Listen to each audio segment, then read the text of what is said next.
आज की महफिल में। बात है 1958 की। साउथ कैलिफोर्निया, लॉस एंजलिस में एक इंडियन म्यूजिक इंस्ट्रूमेंट की एक बहुत फेमस दुकान हुआ करती थी। वो पूरे अमेरिका में इकलौती ऐसी दुकान थी जहां ऑथेंटिक इंडियन म्यूजिक इंस्ट्रूमेंट्स मिला करते थे। उस दुकान के मालिक हुआ करते थे डेविड बर्नार्ड। एक दिन एक 35-36 साल का भारतीय युवा इस दुकान में आया और बड़े गौर से उन साजों को देखने लगा। साधारण वेशभूषा वाला यह आदमी वहां के सेल्स गर्ल को, स्टाफ को कुछ अट्रैक्ट नहीं कर पाया, मगर फिर भी एक सेल्स गर्ल क्रिस्टीना उसके पास आकर बोली, बताइए मैं क्या मदद कर सकती हूं। उस नौजवान ने सितार देखने की मांग की। क्रिस्टीना ने उसको वहां मौजूद सितारों का पूरा कलेक्शन दिखा दिया। उस नौजवान को एक सितार खास तौर पर पसंद आ गया और उसने कहा कि वो जरा उतार दीजिए। उतारना थोड़ा मुश्किल था। क्रिस्टीना ने टालने की कोशिश की, लेकिन नौजवान जिद पर अड़ गया कि उसे तो वही सितार जो ऊपर वहां शेल्फ में रखा हुआ देखना है। तब तक दुकान के मालिक डेविड आ गए, नौजवान की बात को सुना, समझा और उनके आदेश पर सितार उतारा गया। क्रिस्टीना बोली, इसे बॉस सितार कहा जाता है और आम सितार वादक इसे बजा नहीं सकते हैं। ये बहुत बड़े बड़े शो में इस्तेमाल होता है। वो नौजवान बोला, आप इसे बॉस सितार कहते हैं, मगर हम इसे सुरबहार सितार के नाम से जानते हैं। क्या मैं बजाकर देख सकता हूं? डेविड ने उस नौजवान का दिल नहीं तोड़ा और सितार को प्ले करने की परमिशन दे दी। खैर, उस नौजवान ने सितार को ट्यून किया, तार कसे और बैठ गया और फिर उसने बजाना शुरू किया। ऐसा बजाया कि आसपास के लोग भी वहां जमा हो गए।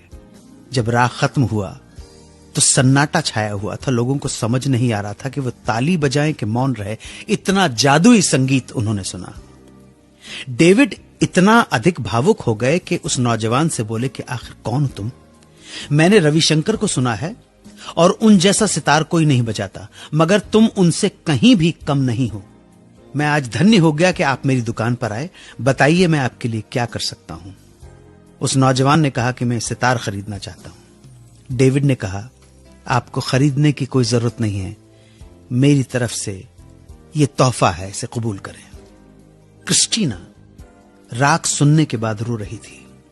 उसने उस भारतीय नौजवान के हाथों को चूमा और $1 का नोट देते हुए कहा कि मैं भारतीयों को कम आंकती थी और अपने लोगों पर ही गर्व करती थी। आप दुकान पर आए तो मैंने बड़े बुझे मन से आपको सितार दिखाया था, मगर आपकी कला ने, प्रतिभा ने मुझे अचंभित कर दिया। फिर पता नहीं आपसे कभी मुलाकात हो या ना हो, इसलिए मेरे लिए इस नोट पर कुछ लिख दीजिए। उस नौजवान ने मुस्कुराते हुए क्रिस्टीना की तरफ देखा और उसके $1 के नोट पर लिख दिया अपना नाम, सलील चौधरी। सलील चौधरी वो सितार लेकर भारत लौटे और उसी साल एक बंगला फिल्म के लिए राग खमाज पर आधारित एक गाना रिकॉर्ड किया, जिसमें उन्होंने उसी सुरबहार सितार को प्ले किया। और 1959 में वही गाना हिंदी में बना, जिसको लता मंगेशकर ने गा के अमर कर दिया। गाने के बोल थे, ओ सजना बरखा बहार आई, रस की फुहार लाई। सजना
मीठी मीठी अग्नि में जले मोरा जियरा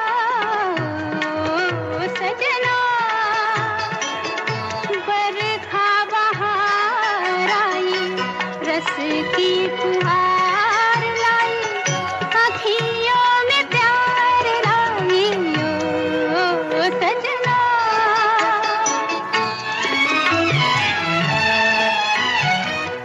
ऐसी रिमझिम में ओ सजन, प्यासे प्यासे मेरे नयन तेरे ही ख्वाब में खो गए।